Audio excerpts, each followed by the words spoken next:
Hello les amis, j'espère que vous allez bien.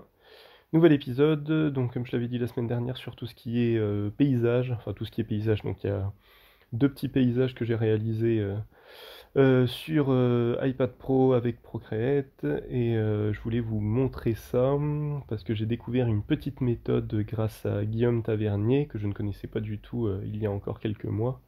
Enfin, un peu plus de quelques mois, ça fait vraiment un an que j'ai découvert son travail en vrai. Mais du coup, je suis tombé vraiment amoureux de sa façon de travailler. Et bêtement, j'avais jamais pensé à travailler les paysages de cette manière-là.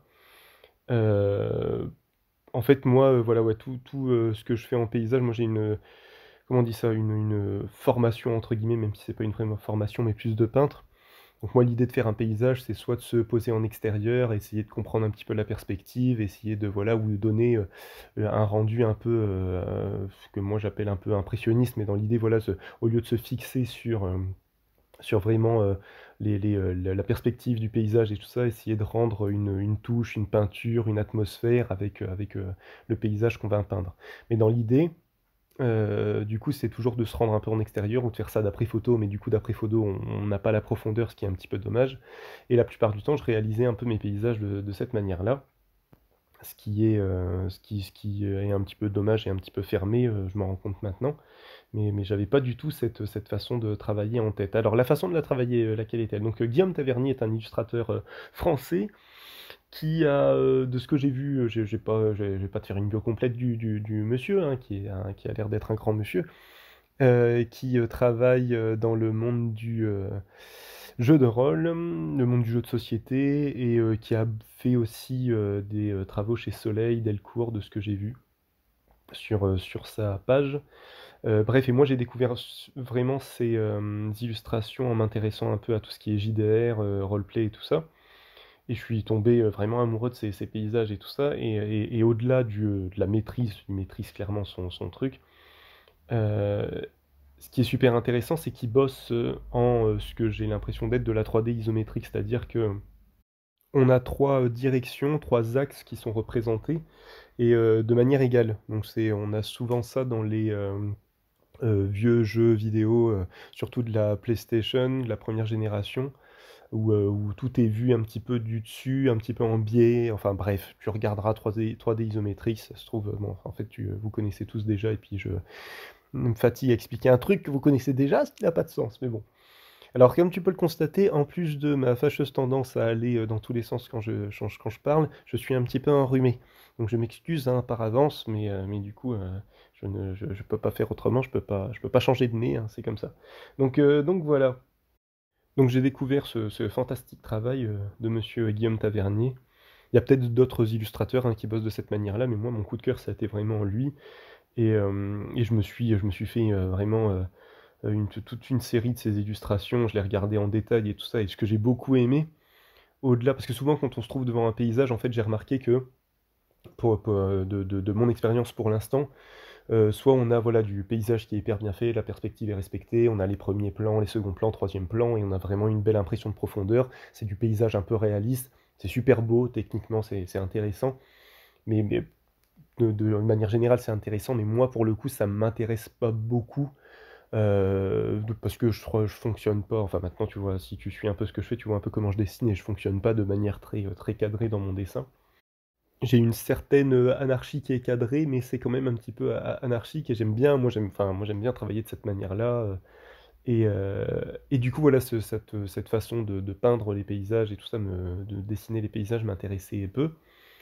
À côté de ça, il faudra que je t'en parle aussi, mais à mon avis, j'aurai pas le temps. Mais j'ai découvert aussi, il y a quelques mois, le travail de Félix je sais pas, j'espère que je n'écorche pas trop son nom, bref, qui fait ce qu'on appelle de l'urban sketch.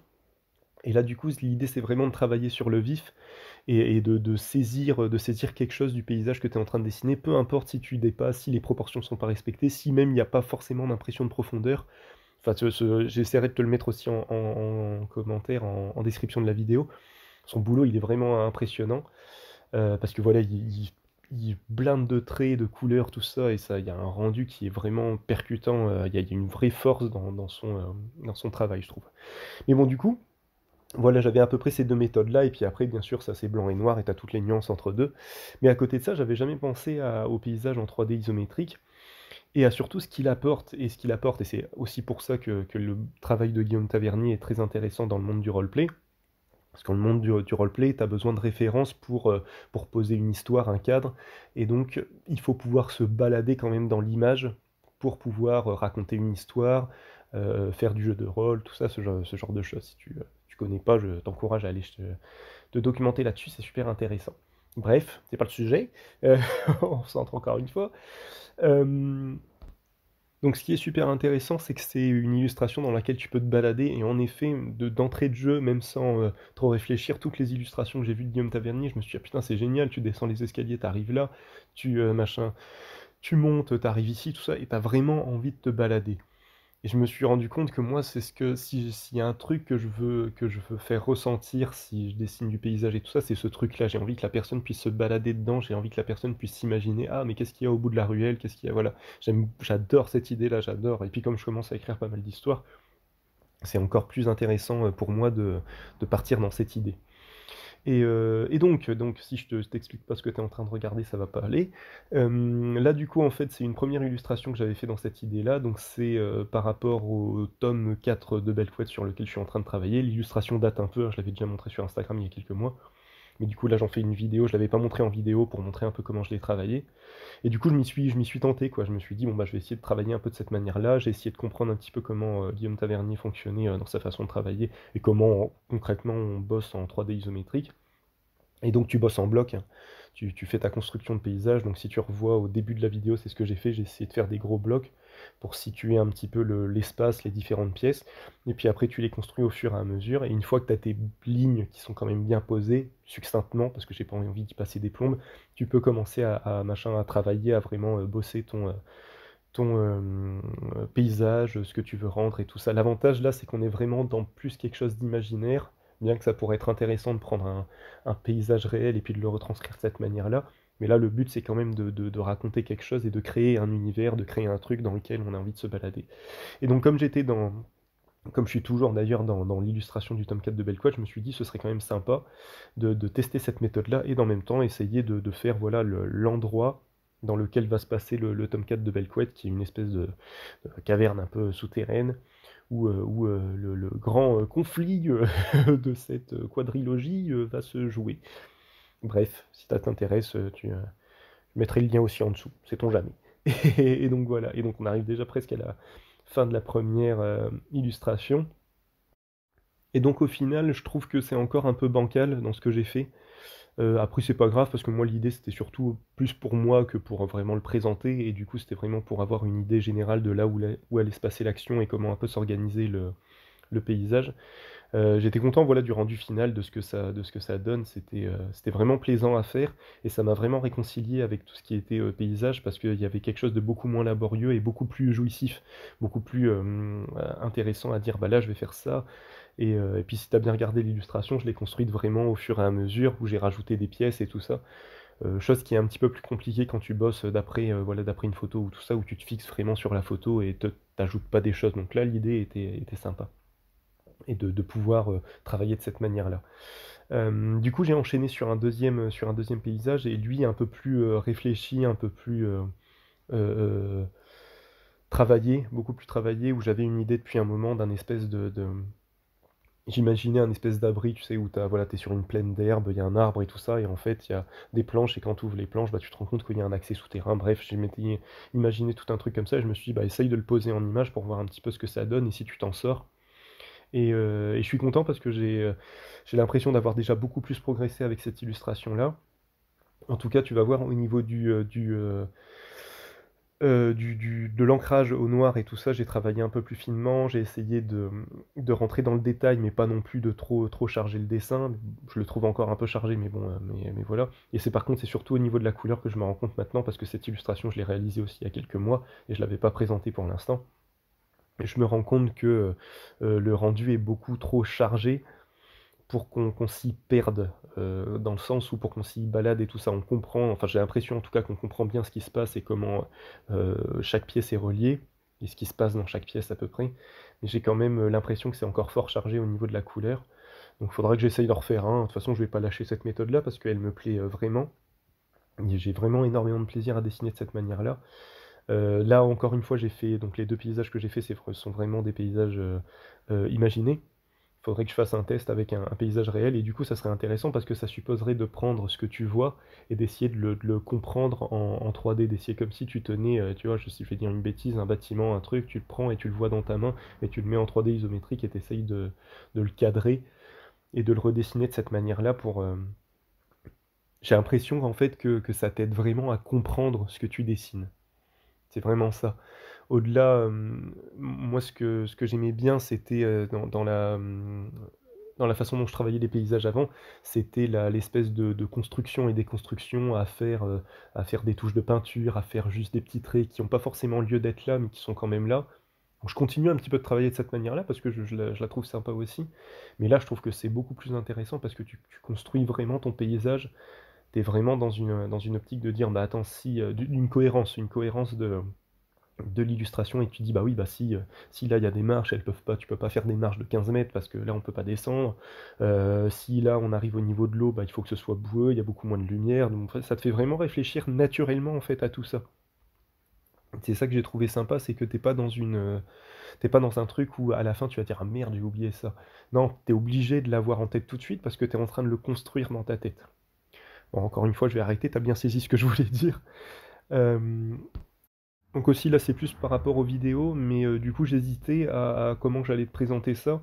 Donc sous Procreate, en fait, tu as la possibilité géniale de pouvoir exporter ton travail en vidéo, ce qui fait qu'il te retrace vraiment tout ce que tu as fait, les erreurs et tout ça. Et je m'étais dit que c'était super intéressant à montrer. Enfin moi j'aime bien regarder ce genre de vidéos sur YouTube d'autres artistes, justement avec les erreurs, parce que tu vois ce qu'il a changé et tout ça, c'est sympa. Et je me demandais un peu comment te présenter ça, et au lieu de te faire un espèce de plan fixe sur, la construction, et comme l'illustration est quand même assez détaillée, j'ai essayé de faire un mouvement de caméra qui se balade. Bon, j'espère que ça va pas te donner, la gerbe ou ou ce genre de choses et que ça va quand même te permettre de comprendre un petit peu ce qui se passe. Sinon, encore une fois, hésite pas à me dire, voilà, ce que tu en penses, si tu préfères que je mette une image fixe et que je la laisse, tourner.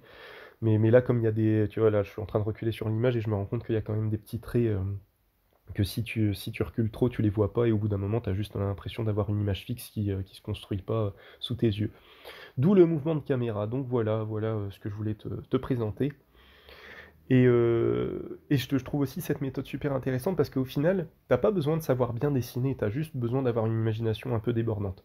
Alors après, bien sûr, tu as besoin de savoir à quoi, quand tu dessines du rocher, à quoi ressemble quand même, le rocher, quand tu dessines de la terre aussi, putain, désolé, hein, je me perds un peu dans mes mots, c'est compliqué. Mais du coup, au-delà de ça, t'as pas forcément besoin de savoir exactement, bien dessiner un rocher, de l'herbe et tout ça. Tu as surtout besoin de savoir dessiner des blocs en 3D isométrique et après de remplir ces blocs avec ce qui t'intéresse. C'est pour ça que la 3D isométrique, je pense, fonctionnait aussi bien, sur les jeux 3D de première génération parce que ça permet d'avoir un rendu 3D qui est net, clair. Enfin, tu t'y balades très simplement à partir du moment où tu respectes ces 3 axes. Hem Et d'un autre côté, t'es pas obligé d'avoir un rendu de texture très, très pertinent pour faire comprendre que, bah, ça c'est de l'herbe, ça c'est de la pierre. Là, en effet, c'est sous l'herbe, donc c'est du sol. Là, ça il y a un truc, une tige qui monte, bah, ça peut être un arbre. Enfin, tu vois ce que je veux dire, quoi. Tu peux travailler de manière très simple et avoir quand même un rendu, très, très intéressant, quoi. Vraiment, vrai et satisfaisant surtout. Moi, c'est surtout ça qui m'a vraiment plu dans cette méthode-là. Donc je vais continuer, hein, de bosser de cette manière-là. De plus en plus maintenant que j'essaye d'écrire un petit peu des trucs et tout ça, je me dis: «C'est parfait quoi, c'est vraiment une méthode parfaite pour pouvoir, poser des éléments». Et même toi pour savoir un petit peu, ce que tu veux faire dans ton histoire. Des fois les choses passent un petit peu mieux en croquis. Et surtout, voilà, le fait de pouvoir poser ton paysage, poser le terrain dans lequel va se jouer l'histoire que tu es en train de raconter, bah, ça te permet de vraiment visuellement de savoir que ton personnage il est là, de faire des placements en fait, des placements de personnages, d'objets, et de vraiment construire ton histoire par rapport à ça. Et tu peux aussi bien sûr construire ton univers par rapport à une histoire. Enfin bref, t'as compris ce que je voulais dire. Aïe aïe aïe, c'est tendu. Euh, Et donc ouais, comme je te le disais, là tu peux voir au niveau de la couleur, j'ai l'impression que ça merdouille un peu, à certains endroits. L'arbre, ça fonctionne à peu près, même si c'est quand même bien le bordel. Je me dis si j'ai un élément à placer dans l'arbre, on va difficilement le voir, ce qui est un petit peu dommage. Mais je crois que ça vient aussi du fait que une brosse que j'utilise, je l'utilise plus trop maintenant, mais que j'utilisais beaucoup avant, c'était un espèce d'aérographe sur Procreate qui a une texture, et du coup ça rajoute une espèce de brume un petit peu partout, et qui a tendance à brouiller un petit peu ce qui se passe au niveau de la clarté de l'image et tout ça. On a tendance à pas trop comprendre ce qui se passe là sur le j'allais dire le premier étage, le rez-de-chaussée plutôt. Le rez-de-chaussée, on comprend un petit peu ce qui se passe. Mais tu vas voir, plus je descends dans le souterrain, comme là, en fait, j'ai une lumière qui arrive et c'est tout. Là aussi, oui, j'ai pensé à faire une petite flèche pour me dire l'image, n'importe quoi. La lumière, elle vient de là, va falloir respecter ça et puis c'est tout. Sauf que quand tu arrives dans le souterrain, bah, il n'y a plus de cette histoire de lumière qui vient du dessus. Et donc, comme j'avais fait des espèces de petites lanternes, j'ai essayé de faire un espèce de halo de lumière, mais qui, encore une fois, est un peu confus. Mais je me dis que c'est vraiment dû au fait du côté brumeux de l'aéro. Si déjà j'avais quelque chose de complètement plein au niveau de la couleur, au niveau des couches de couleur, avant de passer à l'ombrage, ça serait déjà plus clair. Donc, il va falloir que je retravaille avec cette méthode-là. Mais bon, c'est un petit peu mon problème. Moi, j'aime bien la texture. C'est mon côté machin, formation peintre et tout ça. J'aime bien quand il y a de la matière, j'aime bien quand il y a de la texture. Et du coup, c'est ce que j'essaye de faire généralement en numérique. C'est le rendu que j'essaye d'obtenir à chaque fois.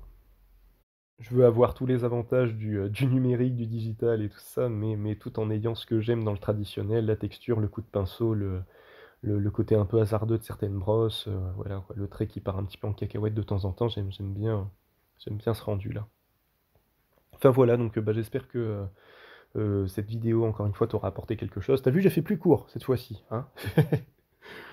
En même temps, j'ai pas d'autres paysages à te montrer, sinon peut-être que j'aurais fait aussi long que les dernières fois. Non, mais j'essaye de faire des vidéos un peu plus courtes, mais comme je me galère à expliquer ce que je veux expliquer, j'essaye d'avoir quand même un laps de temps assez long pour pouvoir faire mes digressions à la con et quand même revenir dans le sujet principal. Enfin bref, bah, je te mettrai toutes les références en bas, dans la description, pour que tu ailles jeter un coup d'œil. Je me tâtais à incruster des images voilà, du taf de Guillaume Tavernier et tout ça, et déjà je me suis dit, bah, il faudrait quand même que j'ai son accord avant de faire ça, déjà. Et puis je me suis dit que ça allait être un petit peu trop chargé au niveau de la vidéo, donc voilà, je te mets tout en description, et comme ça tu peux aller jeter un œil et voir de tes propres yeux le fantastique travail de ces deux personnes, donc Félix Scheinberger et Guillaume Tavernier. Comme ça tu pourras me dire ce que t'en penses. Voilà, voilà. Je ne sais pas encore sur quoi vont porter les prochains épisodes, mais du coup, je vais essayer de te faire un truc quand même un peu sympathique et audible, comme d'habitude. Donc voilà, merci à toi encore une fois de me donner un petit peu de ton temps, de regarder un peu ce que je fais. N'hésite pas à commenter, n'hésite pas à t'abonner, n'hésite pas à partager. Si tu trouves ça intéressant, si tu as la moindre question, n'hésite pas non plus. Bref, dans toutes tes actions, n'hésite pas. Voilà, allez, bonne soirée, bonne journée. Moi, je vais aller me coucher. Salut!